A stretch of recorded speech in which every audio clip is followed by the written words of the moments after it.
Assalamualaikum warahmatullahi wabarakatuh.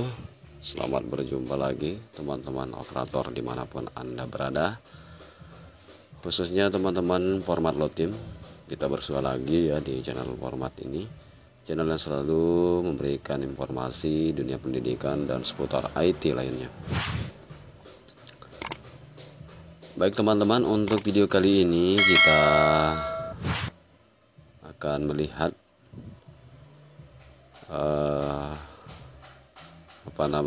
hasil loading testing EMIS versi terbaru, dan juga apa saja yang disiapkan ya, atau seperti apa pengembangan daripada EMIS ini. Teman-teman bisa saksikan di video ini. Namun sebelumnya, seperti biasa ya teman-teman, yang baru menemukan channel ini, silahkan teman-teman klik tombol subscribe di bawah video, lalu nyalakan tanda loncengnya agar informasi terbaru bisa teman-teman dapatkan pertama kali. Oke teman-teman, untuk hari ini kita bisa lihat di sini di website EMIS Madrasah. Di sini sudah dalam tahap perbaikan ya. Nah, bisa teman-teman cek sendiri di link seperti biasa, itu sedang dilakukan perbaikan.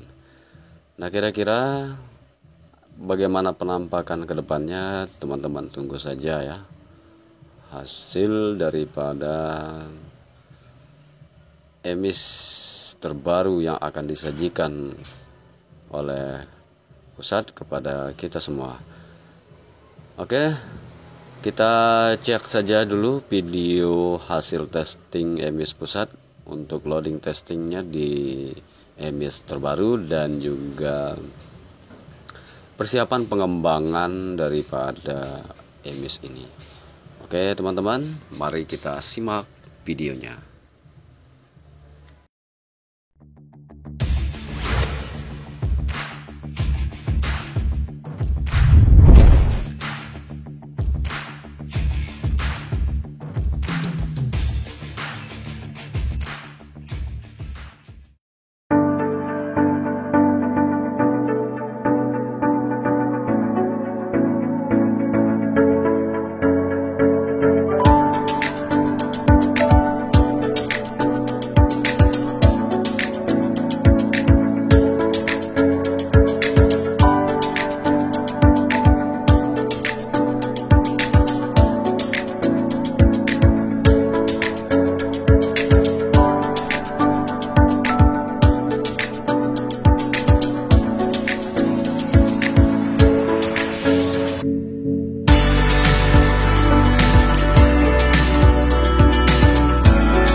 Ya.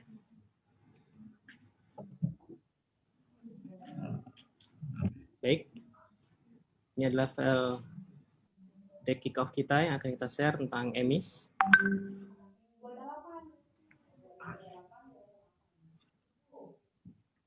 Smart System, Smart Infrastructure, Digital Center untuk Smart Madrasah.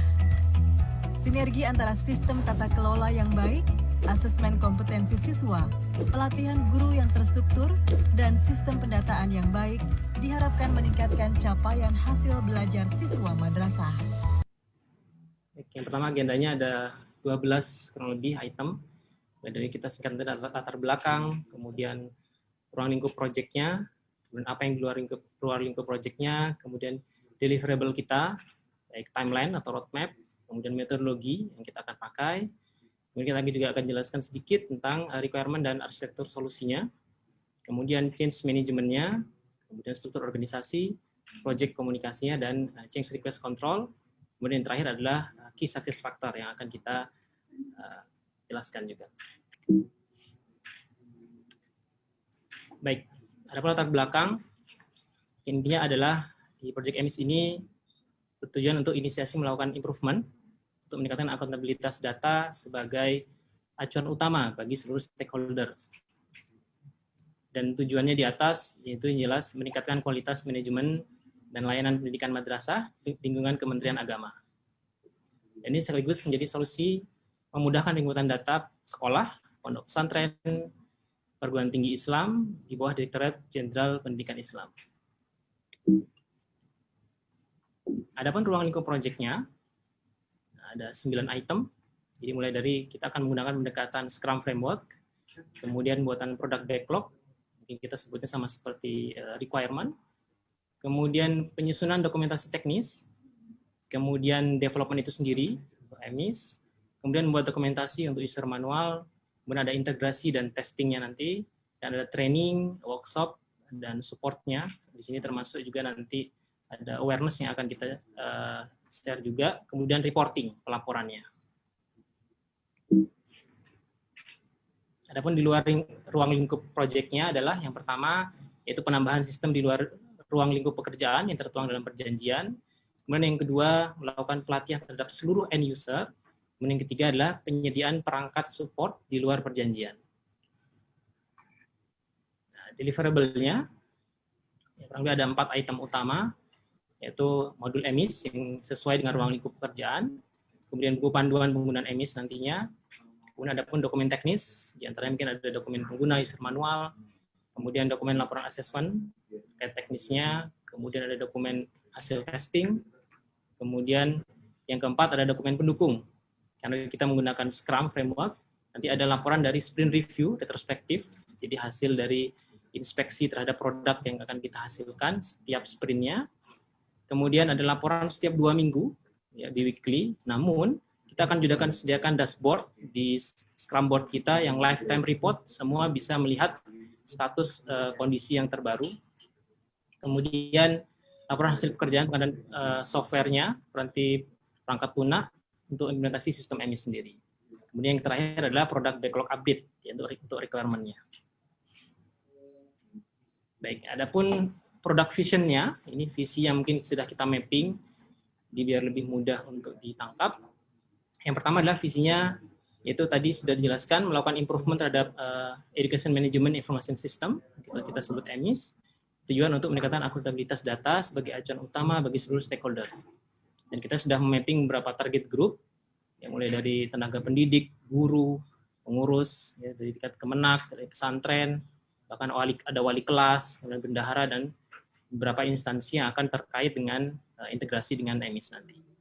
Adapun beberapa kebutuhannya, yaitu kita sebut mungkin ada benefit yang akan kita provide, akan kita kerjakan, diantaranya membuat data tunggal, sistem EMIS, kemudian mengurangi duplikasi data, kemudian meningkatkan akurasi dan kualitas data, kemudian memastikan pengumpulan data itu dengan performa yang baik, kemudian yang kelima menjadikan EMIS itu nanti sebagai platform induk untuk platform selanjutnya, untuk integrasi, kemudian yang keenam adalah membuat aplikasi yang user-friendly, yang mudah dioperasikan oleh end user nantinya. Kemudian produk yang akan dihasilkan dalam proyek ini adalah diantaranya aplikasi berbasis web, kemudian ada API untuk integrasinya, kemudian ada aplikasi mobile atau mobile apps, kemudian terakhir yang keempat ada aplikasi feeder ya atau semi offline nanti. Kemudian ada pun bisnis goal-nya memudahkan penginputan data madrasah, pondok pesantren dan perguruan tinggi Islam di bawah Dirjen Pendidikan Islam. Kemudian meningkatkan kualitas manajemen layanan pendidikan madrasah dan satuan pendidikan lainnya di lingkungan Kementerian Agama.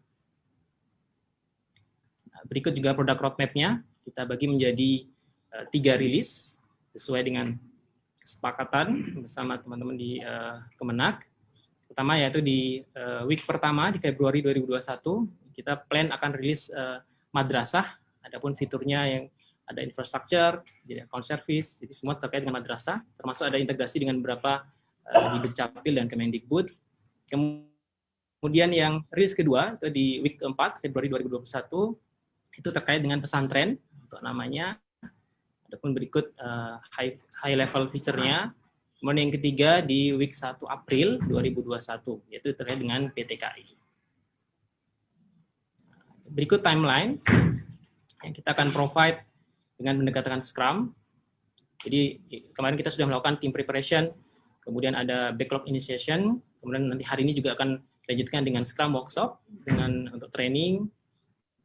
Kemudian kita durasinya akan menggunakan 2 minggu. Kita sediakan kurang lebih, kita akan perkirakan sampai 13 sprint untuk proyek ini.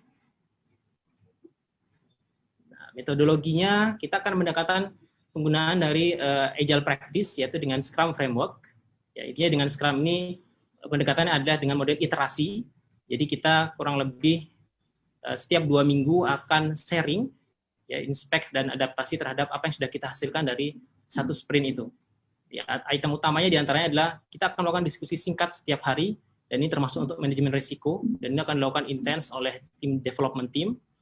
Kemudian kita akan inspeksi dan adaptasi di setiap event, di setiap aktivitas kita. Kemudian tim yang proaktif dalam kolaborasinya, dan menjaga nilai dan prinsip Scrum atau Agility. Di antaranya adalah mungkin ada openness, keterbukaan, kemudian respect, saling menghargai, kemudian courage, kemudian transparansi, dan sebagainya. Kemudian selanjutnya berikut adalah requirement atau arsitektur solusi kita. Yang intinya adalah rencana teknologi kita akan menjadikan EMIS nanti sebagai platform induk yang dapat diintegrasikan dengan aplikasi lain. Kemudian memungkinkan proses pertukaran data dengan sistem di luar Kemenak dapat dilakukan dan di-manage dengan mudah. Itu untuk rencana teknologi kita ke depan. Adapun ini untuk detail software yang akan kita pakai. Di change management, jadi ini untuk membuat sumber daya manusia nanti mulai aware, kemudian siap dan mau start commit untuk adaptasi dengan cara kerja baru, baik yang dibutuhkan karena perubahan EMIS yang sudah ada sebelumnya. Pendekatan ini juga kita akan pakai bukan hanya sebagai training, dan kita sudah siapkan beberapa roadmap-nya.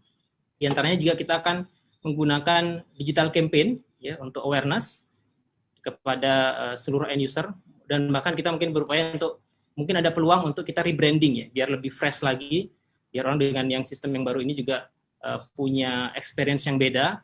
Jadi kita akan coba rebranding dan melakukan digital awareness juga. Jadi bukan hanya training. Oke, ini pendekatan juga. Jadi kita akan mengambil beberapa change agent atau user champion usernya di beberapa tim yang kita akan jadikan trainer of trainer juga nanti. Jadi membantu untuk menyebarkan informasi bahkan awareness kepada end user yang akan menjadi pengguna EMIS ini. Ya, adapun struktur organisasinya, ya, jadi di garis merah itu kita ada Scrum Team. Jadi Scrum Team terdiri dari Product Owner, jadi akan dipimpin oleh Bapak Abdullah Fakih. Kemudian ada Development Team, berikut saya sudah detailkan ada beberapa nama-namanya. Jadi mulai dari Business Analyst, Change Management, kemudian Software Engineer, dan Software Quality Assurance Engineer. Kemudian dan Scrum Master dengan saya sendiri. Kemudian dengan stakeholders, dan beberapa saya sudah list, yang mungkin ada dari tim Datinmas, konsultannya, dan beberapa stakeholder lainnya. Baik, adapun proyek komunikasi kita, ya, dibagi dari berapa, saya sudah sesuaikan dengan Scrum event-nya, berapa meeting-meeting ada di Scrum, pendekatan Scrum. Di antaranya adalah backlog refinement, biasanya itu membahas roadmap atau prioritas yang membahas dengan dependensi dan untuk pengambilan keputusan, yang akan dihadiri oleh product owner dan tim, kemudian Scrum Master dan development team representatif. Dan ini dilakukan sesuai kebutuhan, kita akan lakukan sesuai bi-weekly. Kemudian sprint planning, itu untuk membuat perencanaan sprint ke depan, dan sprint perencanaan kita ada 2 minggu, setiap 2 minggu kita akan coba deliver produk, ya, nanti kita akan inspect dan adaptasi di sprint review. Kemudian ada daily Scrum, yaitu daily alignment, ya, ini mandatorinya ada development team, jadi mereka akan melakukan sinkronisasi pekerjaan untuk bisa mencapai goal-nya yang sudah disepakati di sprint planning. Kemudian sprint review, kita akan review dari achievement atau produk yang akan kita hasilkan, termasuk kita melakukan risk assessment juga dalamnya bersama stakeholders. Jadi akan kita menggunakan juga stakeholder, kita invite di sini di sprint review, dan kita plankan sprint review ini setiap bulan kita akan adakan yang on-site juga. Nanti sesuai kesepakatan dan kebutuhan juga. Jadi setiap bulan kita ada on-site review. Dan yang mungkin di bulan itu ada 2 kali review. Yang pertama ada yang virtual, yang keduanya yaitu di on-site, ya, mungkin lebih mudah komunikasinya. Kemudian ada retrospektif, ini terhadap review terhadap proses kita, terbaik ini terkait timnya, kemudian terkait prosesnya dan teknologinya untuk improvement. Kemudian ada project kolaborasi, ini mungkin di development team, ya kita channelnya akan menggunakan Slack channel ya untuk daily komunikasi dan activity-nya. Baik, dan berikut ini terkait change request.